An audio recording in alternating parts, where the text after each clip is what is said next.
تن زنانگی گذر کن از تمام روزهای غرق خواب، گذر کن از تمام لحظه های اضطراب، ز طوق بندگی به شوق زندگی برون شو از جهان سرد و تلخ بندگی. دست در دست هم دریا میشویم، طوفان میشویم، میخروشیم. دست در دست هم مشتای محکمیم، فریاد میزنیم آزادی.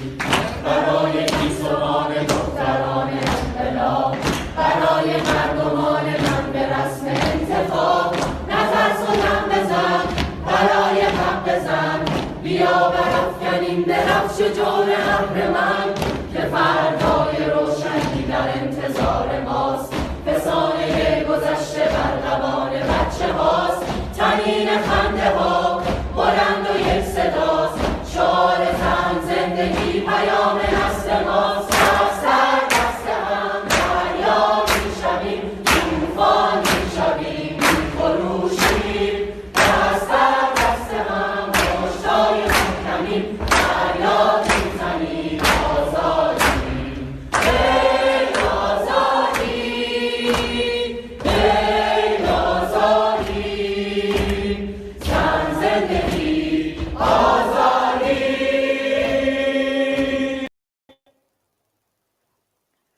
برای جانباختگان 1401 عزیزان، جانباختگان، گپ میزنیم با یادتان برای سود زندگان، زحمتکشان، کارگران، مردم بی پشتبان، رزمنده ها، جنگاوران. تابش ستارگان در حیات مادران، نامتان فصل بهار چون نسیم کوهسار، یادتان آرام جان، تاب و زور زانوان. رهگشایان فکور، هم نوایان جسور، در جدالتان با ستم، ضد استثمار و غم، با توانمان بیش و کم، با تحزب، با قلم. شریکیم در رزمتان مرد و زن، پیر و جوان، جان فدایان، همراهان، مظهر معترضان. پر شد از میراثتان کوچه ها و خیابان، مرگ بر سید علی، نابودی بهر ولی. جاریه در هر زبان از سنه تا زاهدان. انقلابی که شما کشت کردید بهر ما، چون درختی پربها سایه داده همه جا. یادتان فرخنده باد دشمنان انقیاد، یادتان فرخنده باد با همه توش و توان، رهرویم در راهتان. فریدون ناظری. درودهای انقلابی من را پذیرا باشید بینندگان عزیز تلویزیون حزب کمونیست ایران و کماله. یک بار دیگر با پخش زنده پوشش اعتصابات و اعتراضات سراسری در ایران در خدمت شما هستیم. وارد 54مین روز از انقلاب ایران شدیم. انقلابی که طنینش در همه جهان پیچیده است. در چند روز گذشته مردم شهر مریوان یک بار دیگر برگ زرینی بر تاریخ پر افتخار این شهر افزودند و به خاطر قتل ناجوان مردانه نسرین قادری، فارغ التحصیل رشته فلسفه در تهران، به دست نیروهای سرکوبگر رژیم، مردم مریوان خشم خودشون رو با صدای رسا در کوچه پس کوچه های مریوان، در خیابان ها و در آرامستان مصطفی به صدا درآوردند. برای ارزیابی از این انقلاب همراه هستیم با دو فعال خوشنام کارگری، رفقا، صدیق جهانی از سوئد و کیومرس فامیلشون رو یادم رفته، ویسی از هلند. بله رفقا، خیلی خوش اومدید. خیلی خوشحالم که یک بار دیگه در این برنامه در خدمت شما هستم. خیلی ممنون رفیق عزیز، متشکرم. مرسی از دعوتمون. سلام دارم خدمت خودت و همه بینندگان. خیلی خوش اومدید. منم سلام و عرض ادب دارم خدمت شما و رفیق صدیق جهانی عزیز. خوشحالم در خدمتتون هستم. خیلی خوش اومدید رفقا. رفیق صدیق، برنامه را با شما آغاز می کنم. خب وارد روزهای پایانی 8مین هفته انقلاب ایران شدیم و خیلی از قشرهای مختلف و نسلهای مختلف امروزه در خیابانها هستند و صدای اعتراض خودشون رو دارن به گوش همه دنیا میرسونن. تا به اینجا این انقلاب چه چیزی کم داره؟ بله، خیلی ممنون. سوال بسیار مهمیه. خب این جنبش در حال تکمیل شدن گام به گام داره پیش میره به سمتی که ما اگه مقایسه بکنیم این هفته های آخر، این روزهای آخر با اون اوایلش، خیلی فرق کرده، مضمونی تر شده و داره گام های استوارتری رو برمیداره. واقعیتش اینه که در حال حاضر 3 تا جنبش دست به دست هم دادن در کل جامعه ایران. یکی از این جنبش ها جنبش زنانه که در خط مقدم این جنبش رادیکال و این اعتراض یا این انقلاب، هر چی که اسمش بذاریم، قرار داره. یکی دیگر جنبش مبارزه برای رفع ستم ملیه با مضمون رادیکال که رفع پیدا میکنه به وضعیت نامطلوب کارگر و زحمتکشی که تو اون جامعه سالهاست مینالن از دستش. و مضمون رادیکال این جنبش خود معروف مبارزه برای رفع ستم ملی این روزا در شعارهاشون در تمام جامعه کردستان آدم میتونه مشاهده بکنه و بسیار رادیکاله. جنبش سومش به نظر من مثل این جنبش رادیکال و داره هر روز با مضمون بهتری وارد میشه، جنبش دانشجوییه. پراکندم این طرف این طرف شاهد یه سری از اعتصابات و یا اعتراضات کارگری هم در گوشه و کنار ایران بودیم، ولی هنوز جنبش کارگری با اون رسالتش، با اون توانش، با اون ابزار کلاسیکش که اعتصاب عمومیه که میتونه همه چی رو یه طرفه بکنه، کار این نظام رو تمام بکنه، هنوز این جنبش وارد میدان نشده. و اگه این جنبش وارد بشه دیگه میشه 4مین جنبش و تکمیل میشه. در حال حاضر ما این کسری رو در این نارضایتی که در کل جامعه ایران مشاهدش هستیم، این نارسایی رو میبینیم و برای این باید کار بکنیم که این جنبش با اون ابزار برا و کارگریش بتونه کار این نظام رو تموم بکنه و هزینه هایی که برای ما تا به حال داده و یا در راه، هزینه تلفات و در زمینه های مختلف از کم بکنه. و ما باید برای این کار بکنیم در کل دنیا، بخصوص در جامعه کارگری ایران. فعالین کارگری باید برای این کار بکنن که این جنبش وارد میدان بشه و واقعیت اینه که تا این جنبش نیاد میدان، جمهوری اسلامی میتونه خط تولید خودش رو همین طوری که تا به حال بوده ماندگار نگه داره و آنچه که تولید میکنه تو بازار الان آزاد یا قاچاق بفروشه و از این طریق هزینه های نیروی سرکوبگرش رو در سراسر ایران بده و تأمین بکنه. و ما باید این راه رو از جمهوری اسلامی و نظام سرمایه‌داری ایران بگیریم که از این طرف کاری بکنیم که دست جمهوری اسلامی رو از هر طرف ببندیم.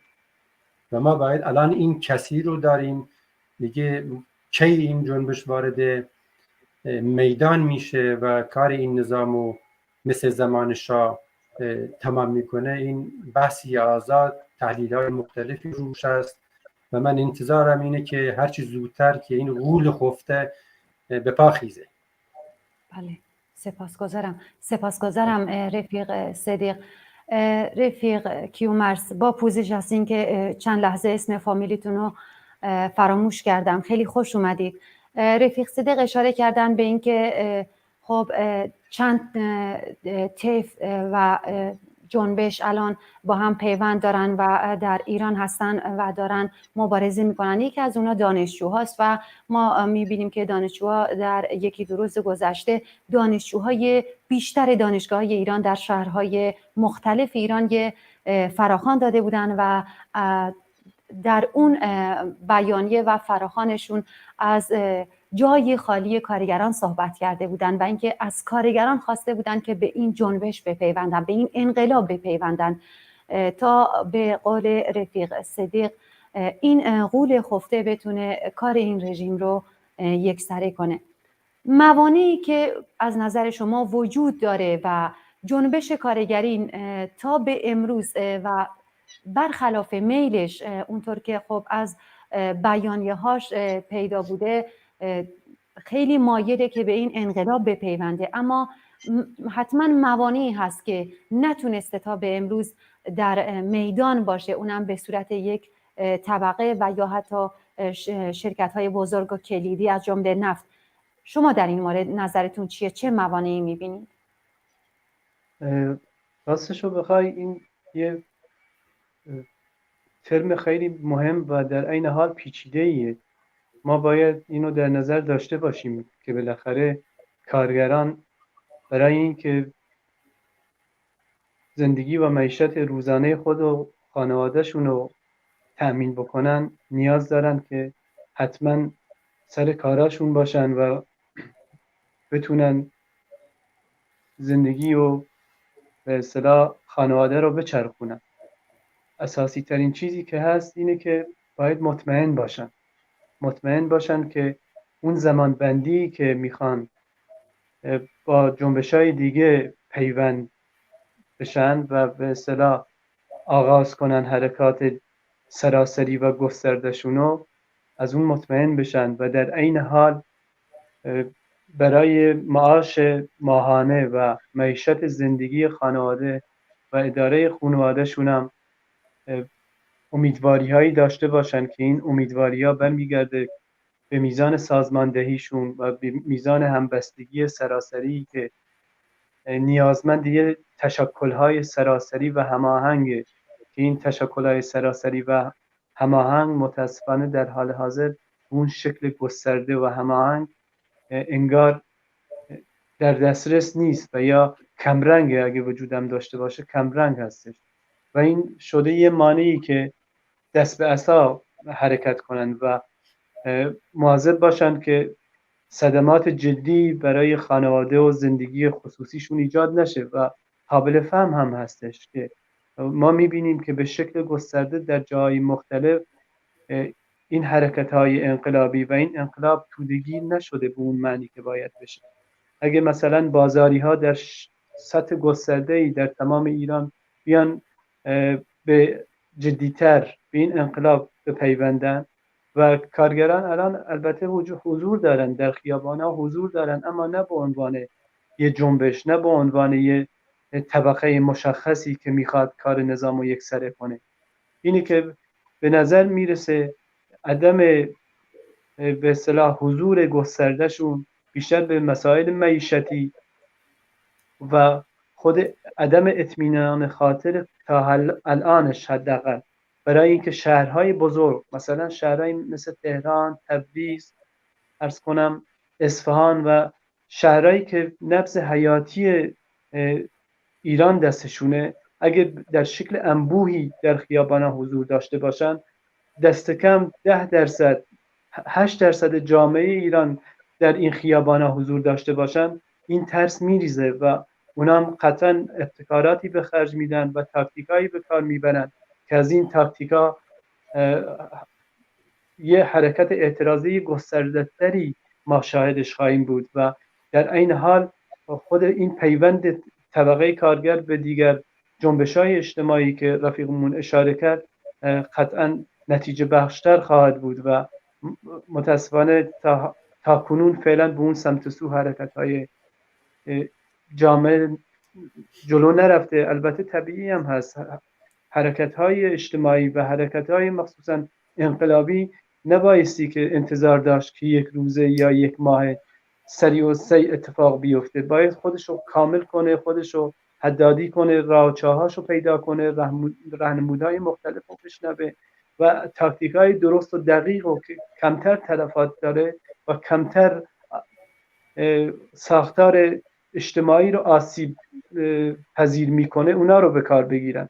من فکر میکنم تاکنون خوب پیش رفته و اما انتظاری که ما داریم که به جا هستش که کارگران هم به شکل گسترده و به مثابه یه طبقه به این جنبش پیوندن، در حال حاضر به اون شکل حضور پیدا نکرده. اما دور نیست که هرچی این اعتراضات سراسری تر بشه و تودگیر تر بشه، اونا هم به شکل جدیتری به انقلاب خواهند پیوست. بله، سپاسگزارم رفیق صدیق.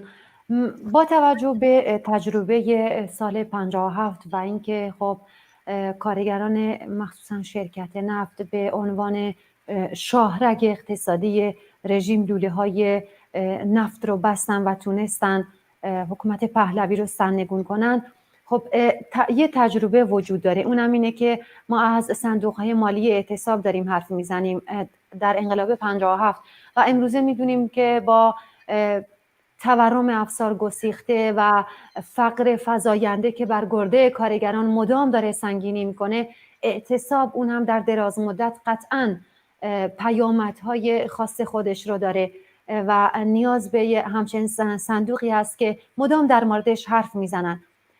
شما ضرورت ایجاد یه صندوق مالی برای اعتصاب رو تا چه حد میبینید و به نظر شما چه کسی یا کسانی میتونن این صندوق رو تأمین کنن؟ آیا در خارج از کشور؟ آیا بازاریان هستن؟ آیا خود کارگران هستن؟ آیا وظیفه احزاب هستش؟ چه کسی باید این صندوق رو تأمین کنه؟ ممنون. اینم بسیار سوال مهمیه. حقیقتش من در این رابطه خیلی گوش دادم به رفقای قدیمی، از جمله زندیات، صحبت‌های زندیات رفیق زیدالله خسروشاهی که خودش یکی از فعالین شرکت نفت و عضو کمیته اعتصاب و یکی از فراخوان دهندگان اعتصاب بود. اینو میگه ما در تو اون مقطع اشتباه بزرگی رو انجام دادیم، اونم توجه نکردیم به دوروبرامون چه میخواست، چه میگذشت. انگشتش رو به سمتی دراز میکنه، میگه ما در حال تدارک کارهای گنده بودیم، یکی به یکی کارگرا رو متقاعد میکردیم و که خب یه ماه دو ماه اگه گشنگی بکشیم، اگه مثلا کرایه خونمون دیرتر بدیم، اگه مثلا فلان هزینه خانواده رو ندیم، از اینا بگذریم، ولی هدفمون کار بزرگتری و روزی نجات پیدا میکنیم از چنین وضعیتی، اونم انرژیمون رو این بذاریم که این نظام رو برداریم. ولی یه سری دیگه از جاهای دیگه پولهایی به دستشون رسیده بود و اونا دیگه کل حرکت رو سمت و سو دادن به اون جهتی که ما نمیخواستیم، که اونا میخواستن طبقه کارگر رو با اون اعتصاب و با اون حرکتش که بیاد مثلا به اون سمت بره که کل جامعه ایران رو به سمت آرامش، به سمت برابری، به سمت آن چیزی ببره که انقلاب میخواست، اونم بهتر کردن زندگی همه ساکنان اون جامعه بود و تشکیل یه دولتی که همه اقشار جامعه توش نفع ببرن. ولی امپریالیزم و با همکاری کشورهای همسایه ایران و یه سری از سرمایه‌دارهای داخلی ایران صندوق‌هایی رو اونا ایجاد کرده بودن. خب این صندوق‌هایی که اونجا اون دوره ایجاد کرده بودن، نمیگم همش ولی یه بخشی از این که انقلاب ما اون دوره به بیراهه کشیده شد، این دخالتگری ها و این نوع حرکت و این نوع صندوق ها و واریز کردن پول و اینا بود. الان که ما این تجربه رو داریم روش دوباره حرف میزنیم که نمیخوایم دوباره تکرار بشه، 43 سال دیگه بعد از این حکومت کثیف یک کثیفی دیگه هم بیاد جاش بگیره، خب باید ما از مدل های دیگه، از صندوق های دیگه حرف بزنیم که کارگری که در خط تولید قرار داره یا خارج از خط تولید است ولی به خاطر وضعیت معیشتیش مثل رفیق کیومرث میگه نمیتونه وارد میدان بشه، خب کل جامعه بخش رادیکالش بیاد در درون خود این طبقه، در درون خود این جنبش دانشجویی، جنبش رادیکالی که الان حی و حاضر در میدانه، این صندوق ها رو ایجاد بکنن و اونایی هم که در خارج کشورن که مدافع واقعی طبقه کارگرن، خب اینا میتونن به این صندوق ها کمک بکنن و به این شکل ما میتونیم بله این نیازمندی رو تأمین بکنیم. منتها اینم زمان بره. خب لازمش اینه که این جنبش پا را بیفته در درون خود این کارگرای نفت و خارج از شرکت نفت کمیته های ایجاد بشه. این کمیته ها در سطح سراسری با کل فعالین در جامعه و مراکز و صنف‌های مختلف تماس بگیرن و اینا میتونه گام به گام ثمر بده و و ما رو به این سمت ببره که این نیازمندی که الان یک کارگر داره و از ترس اینکه مثلا صاحب خونه زن و بچه‌شون نندازه بیرون، بتونه کرایه خونش رو سر وقت بده، خب این نیازمندیش تامین بشه. منم مطمئنم که به محض اینکه نیازمندی تامین بشه، ما میلیون ها کارگر رو زحمتکش رو خواهیم دید که به میدون اومدن و میان و وارد یه اعتصاب وسیع و میلیونی میشن و کار این حکومت رو یه سره میکنن. این یه واقعیت ما در ابعاد وسیع و بخصوص تو داخل باید بهش توجه بکنن. اینکه چطور اینا رو ایجاد میکنن، این ما نمیتونیم الان اینا رو از دور نسخه پیچی بکنیم و بگیم اینطوری میشه اینا رو ایجاد کرد، ولی من مطمئنم که در درون جنبش کارگری، جنبش دانشجویی، نخبه هایی هست، انسان های توانایی هست دارن به این فکر میکنن و باید به این سمت برن، راه دیگه نیست. ولی چطور این کار رو انجام میدن، این میمونه برای اینکه در روزهای آینده، در هفته‌های آینده چه اتفاقاتی خواهد افتاد. و این در برنامه قبلی من گفتم که ما نباید عجله داشته باشیم و ما باید گام به گام جلو بریم که این حرکتمون ثمر بده. این عین درختیه که میوه زیادی رو گرفته و این زمان میبره که برسه. خب انقلابم هر ماه و هر هفته و هر سال اتفاق نمیفته. بعضا ممکنه 40 سال یه بار، 50 سال یه بار، نمیدونم الان زمانش، ولی این زمان رو باید طی بکنه. مثل همون انقلاب 57 که حدوداً یه سال طول کشید. به نظر من الان اوایل انقلاب 57 هم اگه ما در نظر بگیریم، سیر این جنبش سریعتره، رشد این جنبش در حال حاضر سریعتر داره پیش میره. ممکنه ما این جنبش نرسه به یه سال، ممکنه در ماه‌های آینده، ولی ممکنه، من احتمال میزنم این اتفاق بیفته و یه فاکتوری دیگه بیاد میدون و کارو ما شبی که اینجا خوابیدیم، صبح که بیدار میشیم، فاکتورهای دیگه تو اون جامعه داره عمل میکنه و عمل بکنه.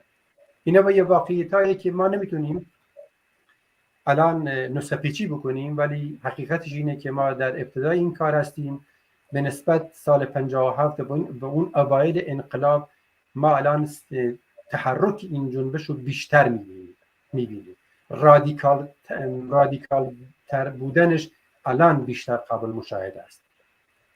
ما بله. چنین شعارهایی که الان تو جامعه تنیده در اون اوایل قیام 57 اینطوری نبود. الان چپگرایی در کل جامعه ایران داره موج میزنه، ما میبینیم. برای اینکه چپ چطور میتونه اینو کانال بده، سمت و سو بده، به اون جهت بره که جنبش الان میپیمایه، این کاری که ما چپ باید انجام بده. ولی تصویر کلیش اینه که مضمون این جنبش رادیکاله و چپگرایی توش موج میزنه. بله بسیار خوب، سپاسگزارم. رفیق کیومرث، در پاسخ سوال قبلیتون اشاره کردین به اعتصاب بازاریان. من در اینجا 2 سوال ازتون دارم. اینکه خب بازاریان پیوستنشون به اعتصاب بسیار مهمه، به خاطر اینکه سود در گردش رو تا حد زیادی متوقف میکنن در بازار. اما چه تفاوتی بین بازاریان امروز ایران با بازاریان سال 57 هستش؟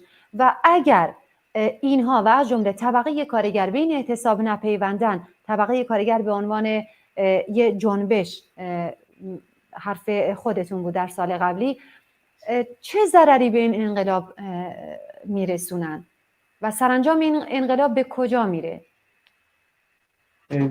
تفاوت‌های زیادی هست بین ایران سال 57 و بعد از 43 سال که ازش گذشته. دست کم به لحاظ مدرن تر شدن و صنعتی تر شدن و به اصطلاح سرمایه گذاری های بیشتری در زمینه کارهای تجاری مخصوصا در شهرهای بزرگ انجام گرفته و شکل و ساختارش به نظر من خیلی متفاوته. برای اینکه بیایم به یه مورد خاصش مثلا اشاره کنیم، ما میبینیم که فروشگاه ها و یا مکان های ارائه خدمات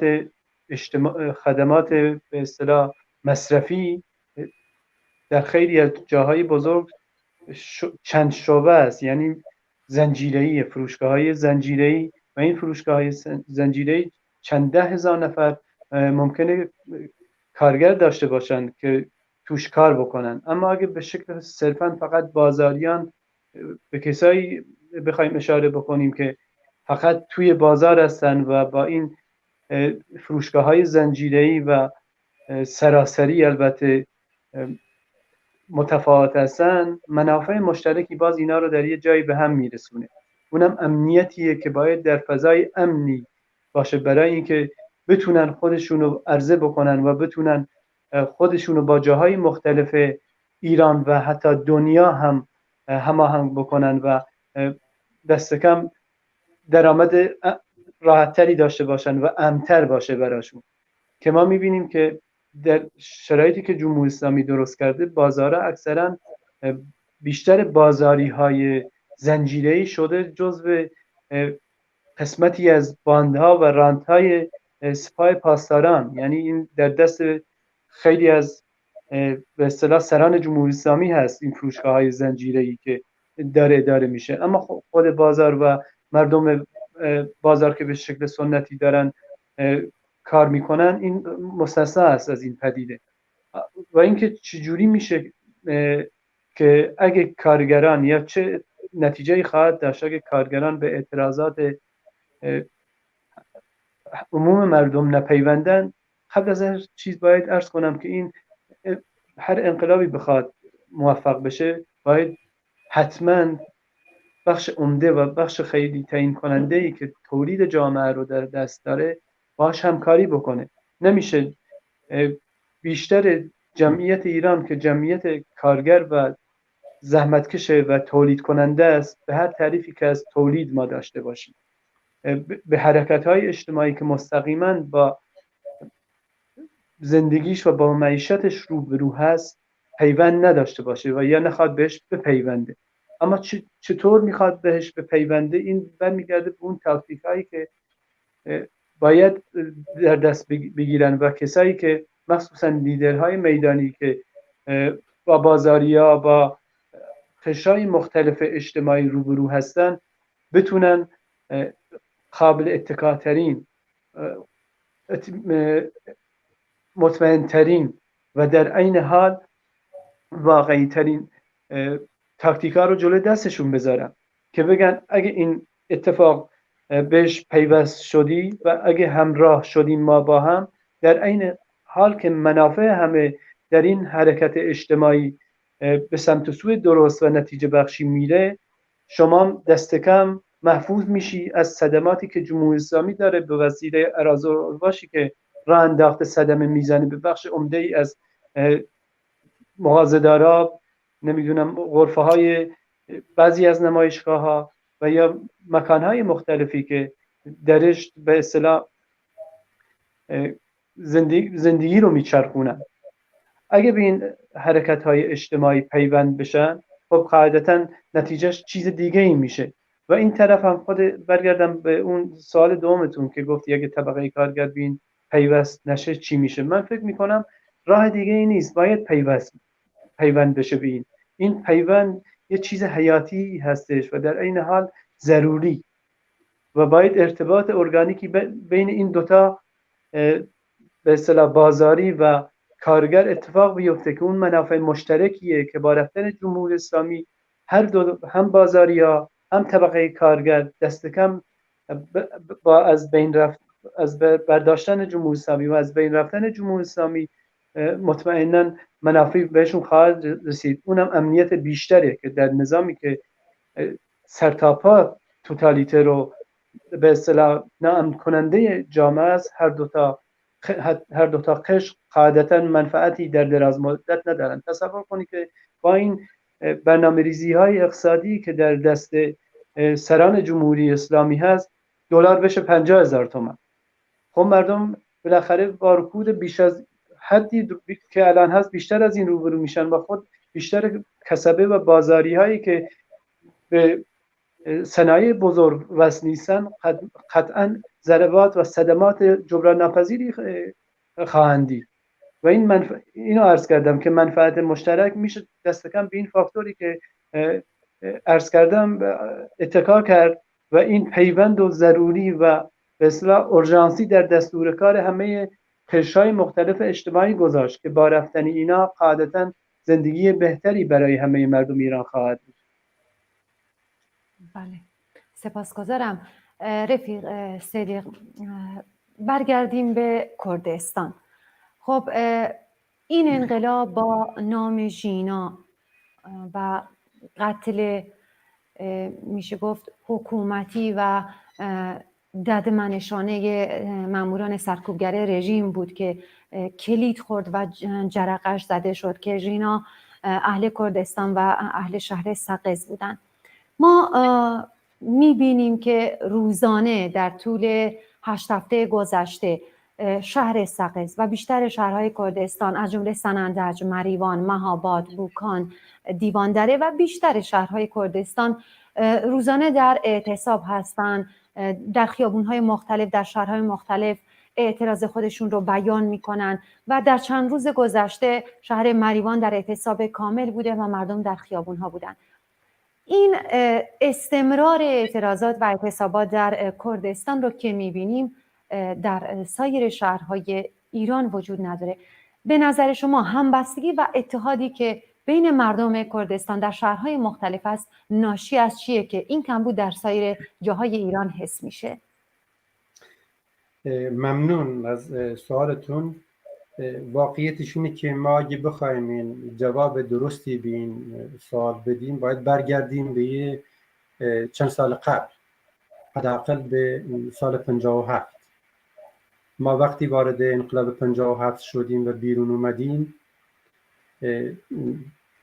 اون موقع اگه مجسم بکنم جامعه بسیار به لحاظ اقتصادی عقب مونده‌ای داشتیم به نسبت امروز. جامعه کردستان رو من دارم میگم.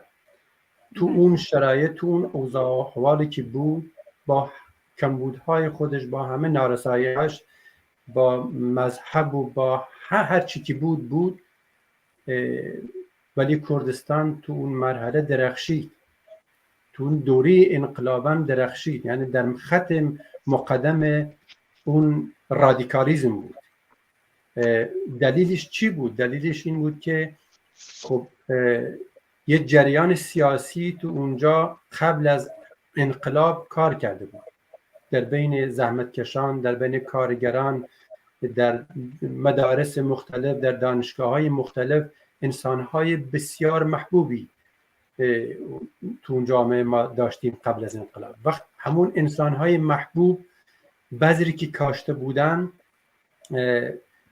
یهو در جریان انقلاب جوانه زد. ما جوانهاش رو دیدیم، رفت بنکه های محلات شهرها ایجاد شد، انجمن دفاع از انقلاب ایجاد شد، تشکیلات زنان ایجاد شد، زنان رو وارد مبارزه کردن. یعنی این جریان رو میگم، زحمتکشان دهات رو متحد کردن در مقابل مالکان، حرف از آزادی و برابری زده میشد. آن کسی که اینا رو نمایندگی میکرد، من الان تبلیغ برای این جریانی نمی کنم که جریان دیگه رو حذف میکنم، اصلا اینطوری نیست. ولی اگه واقعیت رو بخوام بگم، کومله در رادیکال بودن این جنبش نقش کلیدی داشت. در رأس این جنبش کومله بود. ما جریانات دیگه داشتیم که لبیک به جمهوری اسلامی میگفتن، دست خمینی رو میبوسیدن. ما جریاناتی داشتیم که در خفا و آشکار با جمهوری اسلامی هنوز که وارد کردستان نشده بود رابطه داشتن، پیوند داشتن، میخواستن اینا بیان تو این جامعه. و این واقعیتی که الان ثمر میده، ما میبینیم که کردستان میدرخشه، ریشش برمیگرده به این سنت هایی که کومله در اون جامعه جا انداخته و ماندگاره. بچه هایی که سال 57 به دنیا اومدن، الان نسل جوان امروز که در مرکز این انقلاب و این حرکت قرار گرفته، روی اون دیوار بتونی که ما ایجاد کردیم خونه میسازن. اینطوری نیست که بچه های امروز، جوان های امروز کار دیروز ما رو فراموش کرده باشن. واقعیتش اینه که کسی بخواد یا نخواد، کومله در رأس این جریان رادیکال قرار داشت و امروز هم طبیعتاً باید همین باشه. یعنی اگه حرف از واقعیت های اجتماعی، خوب ما باید اینو بگیم. اگه تازه یه مورخ نویس افریقایی هم یه روزی بیاد تاریخ این جامعه رو بنویسه، نمیتونه این واقعیت ها رو از قلم بیندازه. الان این واقعیتی که در سقز با مرگ دلخراش ژینای عزیز شروع شد، برمیگرده به همین رادیکالیزم و به همین همبستگی. اونایی که خانواده ژینای عزیز رو تنها نگذاشتن، اونایی که به حق به میدون اومدن و این جنبش رو در کردستان سراسری کردن و سپس اینو سراسری کردن تو جامعه کل ایران، پشت این همین رادیکالیسم قرار گرفت. این از کجا اومده؟ و یه جا باید یه سرچشمه ای داره، از جایی باید تغذیه بکنه. اونم اینه، این واقعیته. ما الان تو جامعه کل ایران اگه این شعارا و این رادیکالیسم ما میبینیم در خارج از کردستان، باز برمیگرده که به کردستان. و این دروغ نیست و این کذب نیست که اگه کسی بگه وقتی جوون امروزی که کرد نیست تو جامعه کردستان هم نبوده، میگه کردستان چشم و چراغ ایران، از این رادیکالیسم تغذیه میکنه. و ما باید به خودمون ببالیم واقعا که پایه های این جنبش رادیکال رو ما پایه گذاری کردیم و این سوسیالیسمه و این کمونیسم، همون چیزی که ما برای جانفشانی کردیم تو تاریخمون. الان در خیلی از نقاط ایران مردمی که مرگ بر جمهوری اسلامی سر میدن به حق، تازه به اون دوران سال 57 ما رسیدن که جمهوری اسلامی صندوق‌های خودشون آوردن تو کردستان، آری یا نه ری بدن به جمهوری اسلامی و صندوقهای خالیشون رو برگردوندن به حوزه علمی و جاهایی که بودن و کسی بهشون ری نداد. چی پشت این بود؟ و خیلی های دیگه میخواستن ری بدن. جامعه کردستان که ری نداد و گفت نه به جمهوری اسلامی، میدونست که این اسلام سیاسی اگه پا بگیره، اگه این جامعه رو به دست بگیره، مثل جلاد جامعه رو به سیاهی میکشونه که واقعا کشون. و ما اگر ری ندادیم به جمهوری اسلامی، کسی که جامعه کردستان رو در مقابل ارتجاع، در مقابل عقب موندگی، به مبارزه، به چالش فراخون، همین جمله بود، همین رادیکالیسم و همین سوسیالیستا بودن. و اگه ما نمی بودیم، الان من نمیگم خب این رادیکالیسم پا نمی گرفت سالهای بعد و قبل، ولی خب شروع کنندش ما بودیم دیگه. این یه واقعیت و کردستان الان که اینطوری می درخشه، خب حق خودشه، باید ستایشش کرد.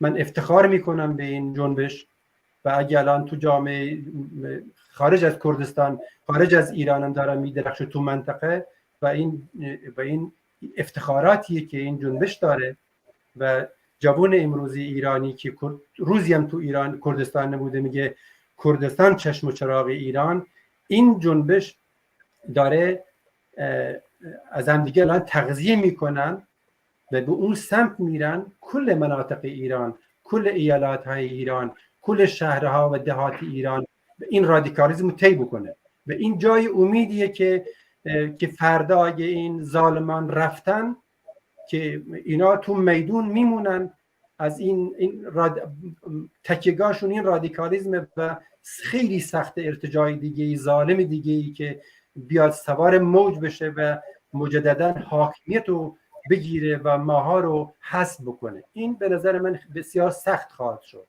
بخاطر اینکه فاکتورهای جدیدی الان در جامعه به میدون اومده. کردستان تنها نیست، تنها نمونده. که ما میگفتیم به تنهای مرگ بر جمهوری اسلامی و تو محافل‌های مختلف چپ‌هایی بودن در گوشه و کنار ایران، اونا رو به راحتی سرکوب کردن، ولی وقتی اومدن تو کردستان خواستن کردستان رو ساکت بکنن. درست کردستان رو ملیتاریزه کردن، شهرها به دهاتشو گرفتن، ولی هرگز نتونستن افکار مردم و ساکنان این جامعه رو به اون سمت ببرن که خودشون میخواستن. اینا دعوای اینا، جنگ اینا سر این رادیکالیزمه. الان خشونت ها که تو کردستان سال هاست بالاست، از اعدام ها بالاست، خب طبیعتا ترسشون از این رادیکالیزم. وقتی این رادیکالیزم وجود داره اینجاست که میدرخشه، ترسشون اینه که همین کپی بشه و سرایت بکنه به کل جامعه ایران. این خطر رو دارن احساس میکنن، تمام نیروهاشون رو میارن. دیروز آورده بودن مریوان، اصلا شهر مریوان حالت جنگو داشت، نیروهاشون از سقز و بانو و سنندج و جاهای دیگه برده بودن اونجا. برای چیه؟ برای این رادیکالیزمی که تو اون شهر هست. فؤاد مصطفی سلطانی تو اون شهر بوده، کوچه تاریخی اونجا اتفاق افتاده، سنت هایی هست تو اون جامعه، راهپیمایی سنندج به مریوان صورت گرفته تو اون تاریخ. خب جوان امروزی اینو فراموش نخواهد کرد. این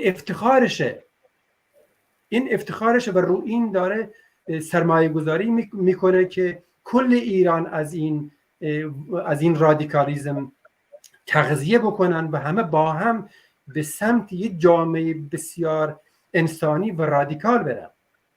به این یه واقعیت الان ما طی میکنیم تو جامعه کردستان. ارتجاع الان صداش آدم نمیبینه، نمیشنوه، بس میاد سر جنبش ملی هم برای رفع تعیین سرنوشت اون جامعه. به نظر من به نسبت سال 57 بسیار رادیکالتر شده و الان بوی این میده که زحمتکشا فقرا تو اون جامعه نجات پیدا بکنن سر این موضوع هم. و اون مرحله ما کم داشتیم، الان بیشتر شده دیگه. این جای افتخاری به این افتخارات تاریخی ما بوده و ما باید سعی بکنیم این جنبش رو گام به گام رادیکالتر بکنیم، نارسایی هاشو برطرف بکنیم، به سمتی بریم که اتحاد و همبستگی شکل میلیونی به خودش بگیره و این امیدواری منه که به زودی این اتفاق بیفته. خیلی ازتون سپاسگزارم. رفیق کیومرث، در روزهای اخیر چه در کردستان چه در سراسر ایران ما بحث پرچم میشنویم و پرچم‌های مختلفی چه در رسانه‌ها و چه در بین مردم در البته خارج از ایران داره در موردشون بحث میشه. تا چقدر این نماد، این پرچم مهم هستش و آیا امکان داره که مردم ایران پذیرای همچین پرچم‌هایی باشن که خارج از مرزها هستن؟ تا اون جایی که ما شاهد بودیم در تمام اعتراضات و در تمام حرکت‌های انقلابی که تا الان پیش رفته، کسی با نماد خاصی و یا با پرچم خاصی و یا بلند کردن حزب مشخصی در میدون نبوده.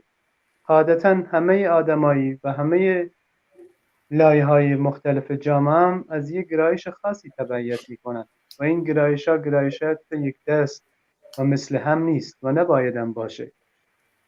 اما تا اونجایی که برمیگرده به خود مسئله پرچم، این اصرار و یا این تاکید بیش از حد به نظر من زیاد منطقی به نظر نمیاد، چون ما اگه معتقد باشیم به اصول دموکراسی و بخوایم آینده ایران آینده دموکراتیک باشه، اساساً باید اینا رو به رأی عمومی گذاشت و این مردم هستن و آینده ایران هستش که میتونه به این پرچما یا هر طرح و پرچم دیگه‌ای که ممکنه بعداً بیاد آره بگه یا نه.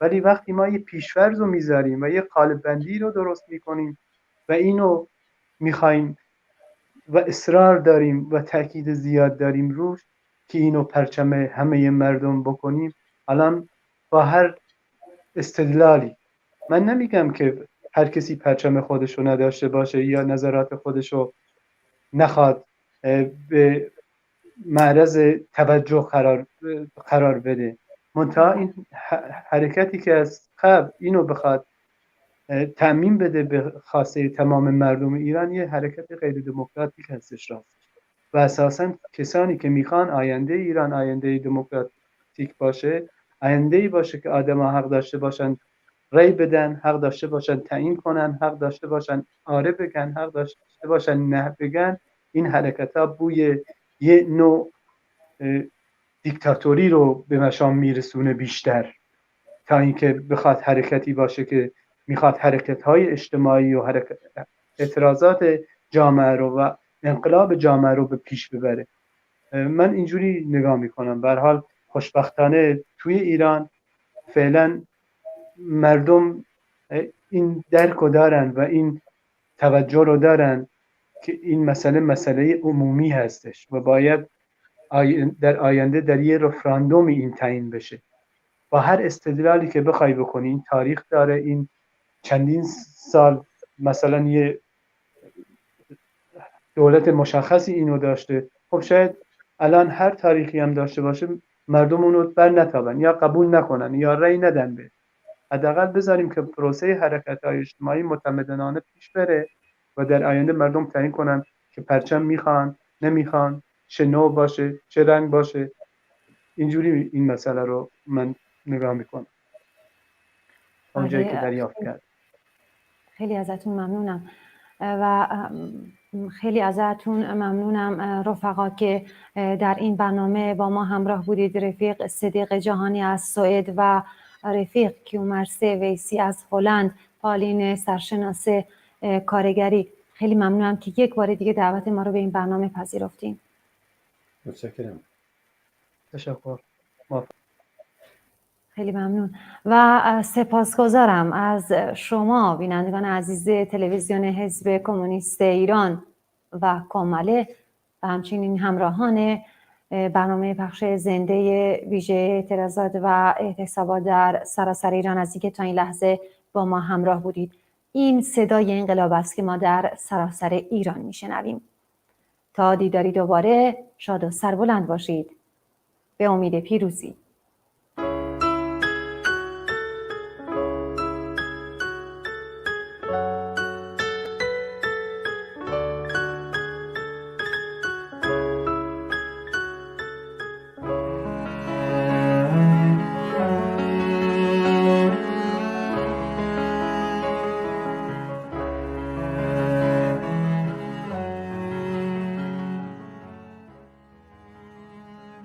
گفتگو در میانه رویا. نیکا مهسای ما را ندیدی؟ نه، من چهره‌ام له شده، چشمم جایی را نمی بیند، اما می دانم اینجاست، همین دور و برها. تو چطور مهسا جان؟ نیکای ما را دیدی؟ او 5 بهار از تو جوانتر بود. نیکای زیبا را دیدم، آوازخوانان و رقصان، با صورتی له، جمجمه‌ای شکسته و بدنی کبود.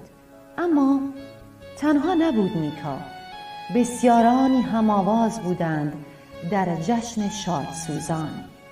حدیث، حنانه، غزاله، سارینا و بسیارانی دیگر. من مدام در آنان تکرار می شدم. حدیث گفت شیدا و بیقرار به گرد آتشی که برافروخته بودیم رقصان می سرودیم: زن، زندگی، آزادی.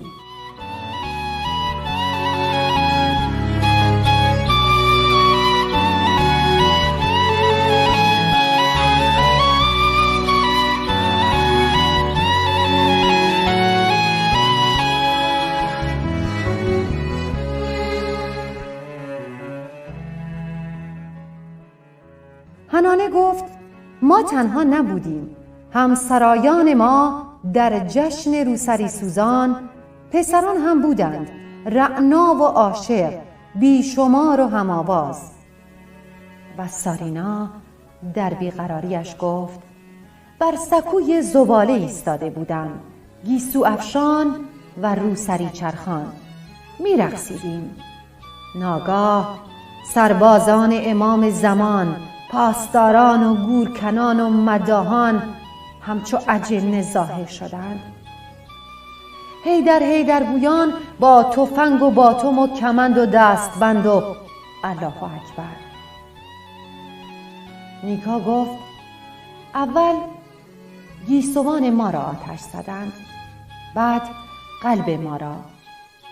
غزاله گفت و بعد در های داغداران بیشمار جمجمه هامان را شکستند. حدیث گفت ما که نمرده ایم ژینا، نشنیدی نام تو رمز می شود؟ نیکا گفت ما باز می گردیم ژینا جان در سرودها و پرچمهای پیروز. سارینا گفت و با گامهای بیشمار مردمان در راه. حنانه گفت می رقصیم در میدانهای آزاد شده. نیکا با هیجان فریاد زد هورا، و من در میدان آزادی میان هزاران هزار مردم رقصان آواز خواهم خواند. غزاله غرقه در اشک شوق هورا، سارینا هورا. سدیس بلوچ با 14 بهار چون غنچه‌ای شکوفان شد هورا هورا. در سحرگاهی شنگرف و رنگین کمانی آسمان غمزده سرشار شد از هورای کشتگان جوان و جاده آرام آرام در نوری شگرف روشن شد.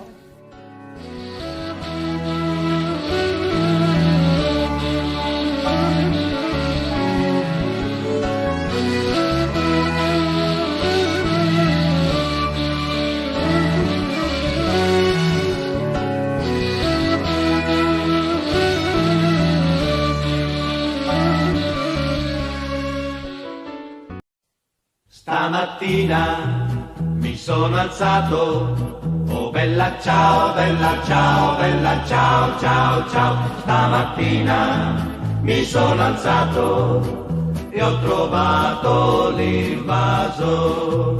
Oh partigiano, portami via. Oh bella ciao, bella ciao, bella ciao, ciao, ciao. Partigiano, portami via, che mi sento di morire. E se io muoio da partigiano, oh bella ciao, bella ciao, bella ciao, ciao, ciao. E se muoio da partigiano, tu mi devi seppellire e seppellire lassù in montagna. Oh bella ciao, bella ciao, bella ciao, ciao, ciao. Seppellire lassù in montagna, sotto l'ombra di un bel fior. Tutte le genti che passeranno, oh bella ciao, bella ciao, bella ciao, ciao, ciao. E le genti che passeranno ti diranno che bel fior. E questo è il fiore del partigiano. Oh bella ciao, bella ciao, bella ciao, ciao, ciao. Questo è il fiore del partigiano, morto per la libertà. Questo è il fiore del partigiano, morto per la libertà. Questo è il fiore del partigiano, morto per la libertà.